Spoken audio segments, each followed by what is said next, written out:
Okay, welcome to what I promise will be the most eye-opening hour you will spend this week. So today we are diving deep into the characteristics of entrepreneurship, and I'm going to shatter some myths that might be holding you back from your potential. Let me start with a question that changed my perspective completely. Oprah Winfrey, well-known woman, so she once said, "The important question is not what will you gain or change. What will make you change is the key question." So think about that for a moment. Most people wait for change to happen to them. Entrepreneurs make change happen through them. Before we dive in, I want you to turn to the person, if you have person next to you, and share one thing you have been waiting to change versus one thing you could change today.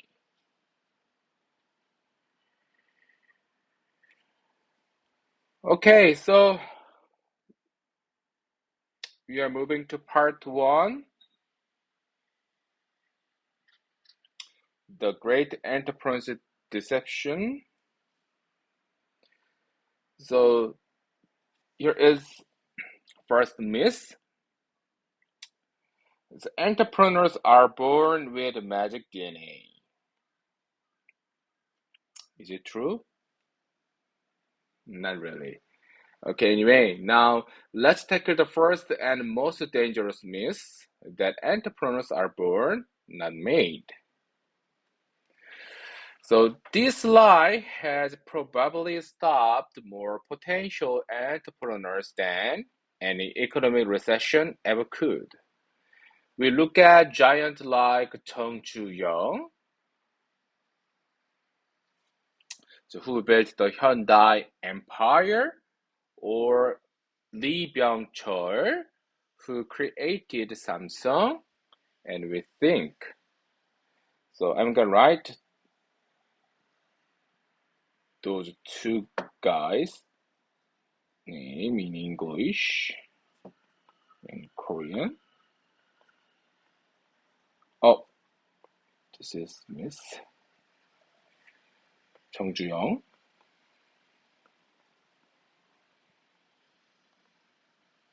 He is built Hyundai.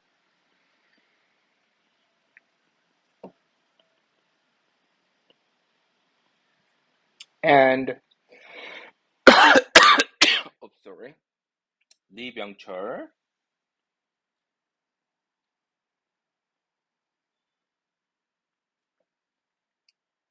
It's better.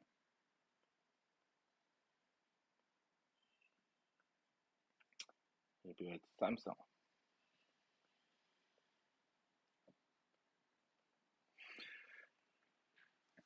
I I'm gonna cover those two people later. Okay, so entrepreneurship is actually a learnable superpower. It's built through three key elements. The first, mastering value creation by spotting opportunities where others see only constraints. Second, developing what I call universal life skills that are so essential for anyone waiting to thrive in today's economy. And third, deliberate practice, just like learning any other skill. So let me blow your mind with some examples. Steve Jobs, the man who revolutionized technology, and he was a philosophy major. He once said, "I would trade all of Apple's technology for one lunch with Socrates." He was also a Buddhist meditation practitioner. His success came from thinking differently, not from some magical business gene. So this is the most important part. So Steve Jobs' success came from where? Thinking differently,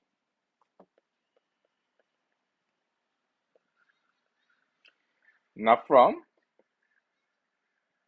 magical business gene.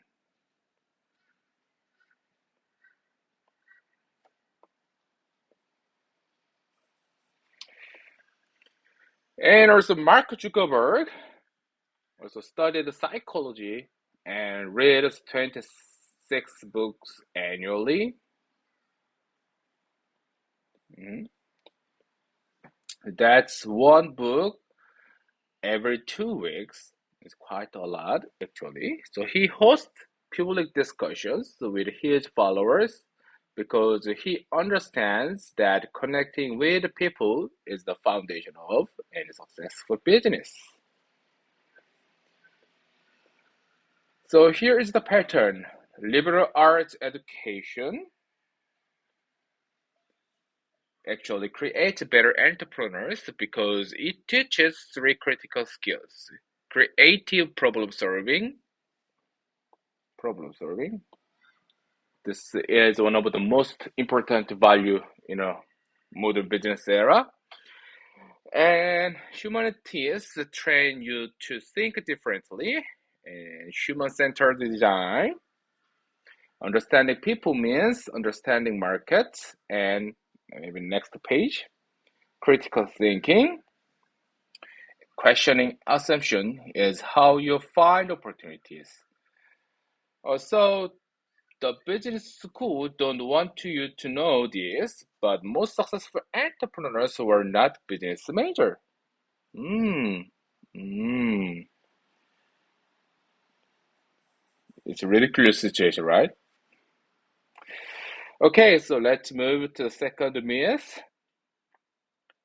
The second myth is real entrepreneur invent completely new things. So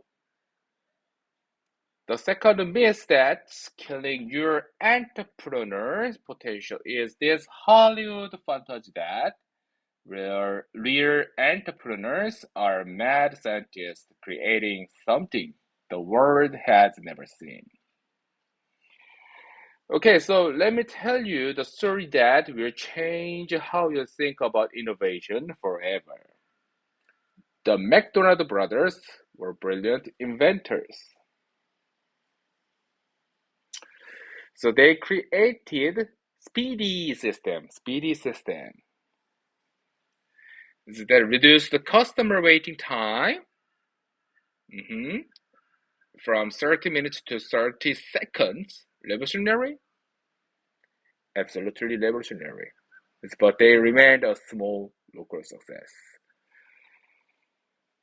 So enter Ray Kroc at age 52. It's quite a lot. Not so he saw something the brothers missed completely. So when Kroc looked at those golden arches, he didn't just see fast food. He saw community psychology itself. So Croc's genuine was positioning the golden arches as community symbols. It's like this one. It's just like a church crosses or courthouse flags. He made McDonald's a place where families gathered to pursue common values, not just to grab a quick meal. Okay, this is the most important part, I think. So here is the kicker. The Kroc bought out the brothers for $2.7 million and built a global empire worth billions. So when the brothers asked him what made the difference. He said, the beautiful name McDonald's. So the unlimited potential of the brand. The product was not just the burgers. The product was the experience.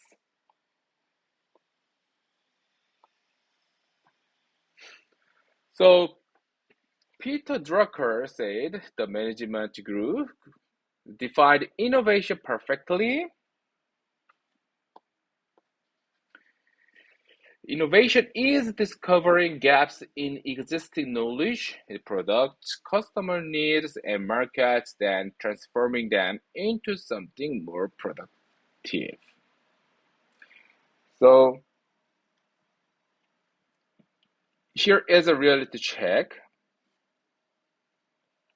So 90% of successful innovations are improvements to existing ideas. Only 10% are completely new inventions. Only 10%. It's not too much, isn't it? So your mission is not to reinvent the wheel. It's to build a better wheel or find a new use for the wheel or help people understand why they need the wheel.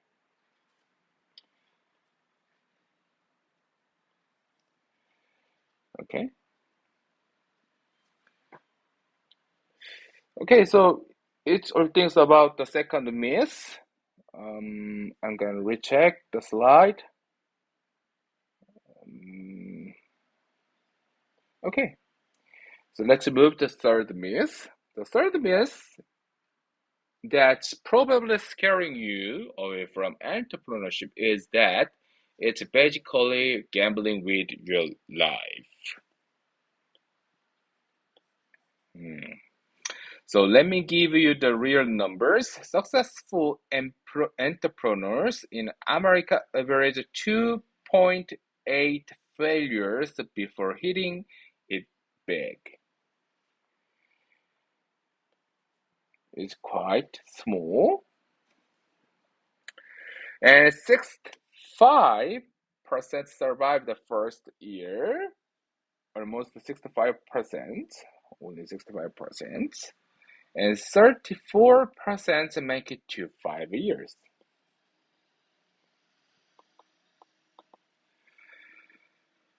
Okay, so but here is what those statistics don't tell you. Entrepreneurs don't take big risks. They take calculated risks that others are too late to calculate. So Peter Drucker said, if you plan carefully, design thoroughly, and execute thoughtfully, but still fail, it's real. Is that a failure represents fundamental learning that can be your next opportunity. Mhm. So, the entrepreneur learn from the failures, and they think failure make new opportunity, next time. Okay, so and Ashley Good, who runs a consulting company that analyzes business failures, puts it this way: no one wants to fail, of course. Being smart about failure is the skill that separates winners from quitters. Okay, so smart entrepreneurs use a five-part risk management toolkit. So through the market research, they know your audience before you build, and financial cushion, 6 to 12 months running minimum. And third, MVP testing, start small, learn fast, scale smart. And mentor network, learn from others' expensive mistakes. And last, data-driven decision, feeling lie, numbers don't. Mhm. Especially data-driven decisions is also interesting and important part in a business era or business era, especially in a human resource era. Data-driven HR is the basic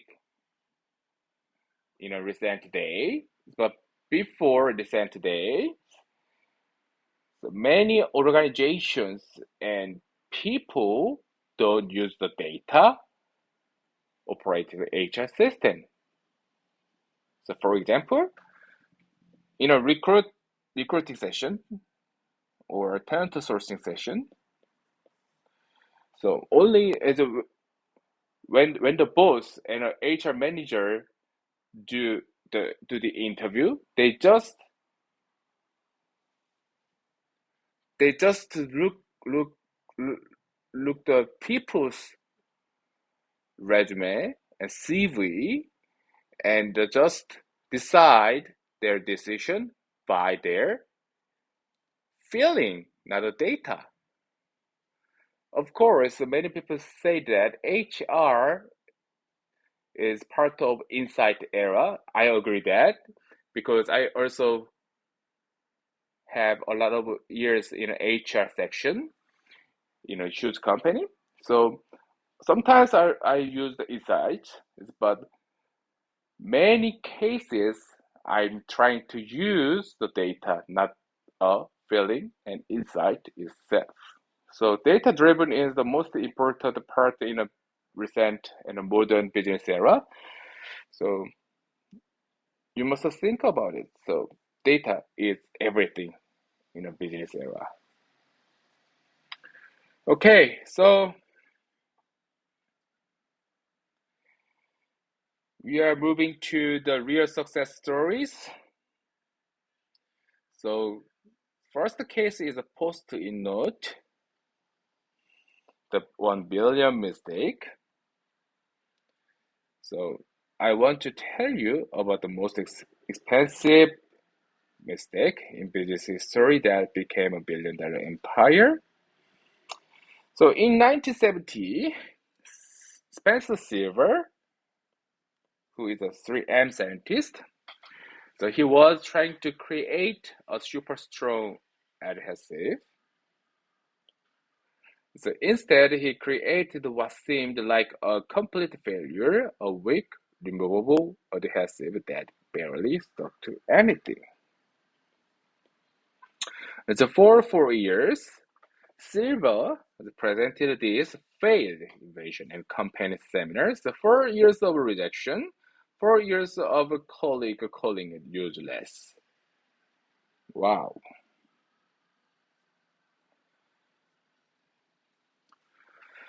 So then in 1974, Arthur Fry,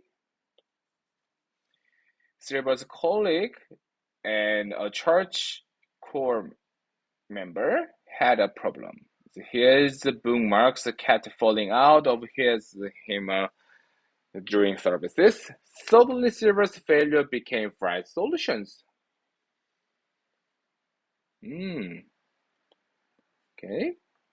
So, but here is where it gets interesting. Fry spent 3 years developing the technology to make the adhesive stick properly without damaging pages. 3 years of after hours work while the company remained skeptical. So when they finally launched the post-stick notes in 1977, it was a disaster. It was disaster. Mhm.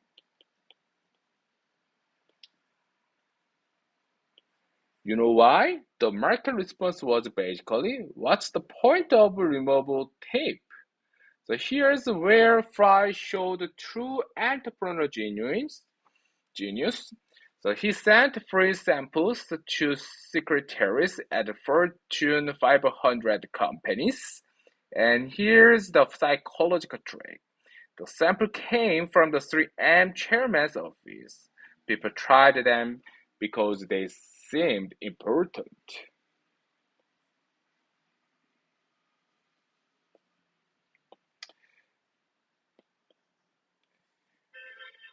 And the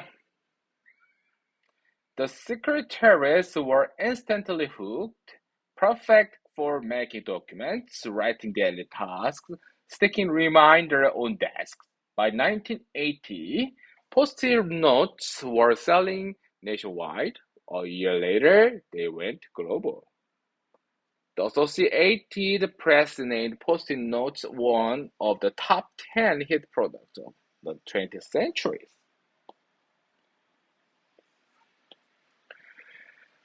So 7 years from failure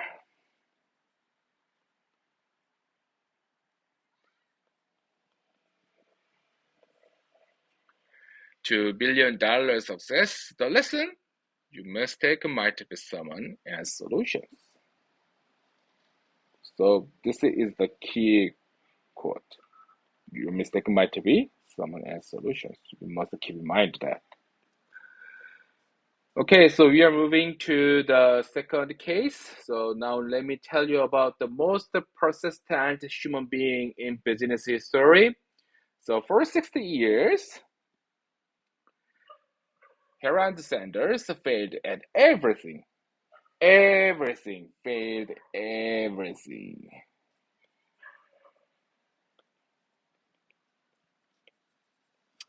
So gas station attendant, insurance salesman, steamboat pilot, railroad worker. His restaurant kept closing at age 62. A highway routing destroyed his last restaurant. Most people would retire. Sanders got angry.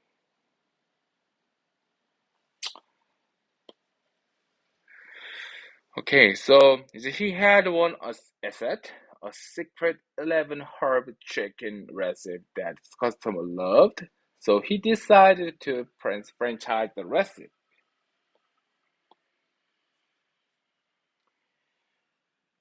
So what happened next is legendary. Sanders drove around the country, living in his car, cooking demonstration in restaurant parking lots. He was rejected 1,009 times. So 1,009 rejections, so let that sink in. The rejection number 1,010 was a yes. The restaurant owner agreed to try the recipe for a nickel per episode. Customers loved it. Sanders was 65 when he opened his first official KFC franchise. He built a global empire and died at 90 as one of the most recognizable faces on earth. His quote that changed everything. I'm too old to worry about criticism. I'm going to do what I believe in. So age does not matter.